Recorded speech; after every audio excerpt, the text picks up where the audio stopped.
Administrația locală a anunțat că va achiziționa noi autobuze pentru transport public de persoane care ar urma să intre în circulație până la Crăciun. Parcul auto de transport va urma să includă atât autobuze electrice cât și microbuze. Anunțul a fost făcut în contextul în care, la nivelul municipiului Buzău, a fost inaugurat sistemul de management al traficului rutier care va urma să funcționeze în strânsă legătură cu sistemul de transport în comun.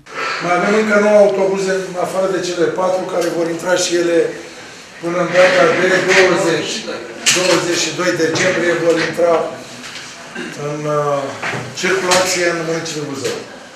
Și prin PNRR mai avem 16 autobuze de 10 metri și 20 de microbuze. Plus 20, încă 36. Tot până la finalul anului ar urma să se încheie lucrările pe toate arterele mari ale municipiului Buzău.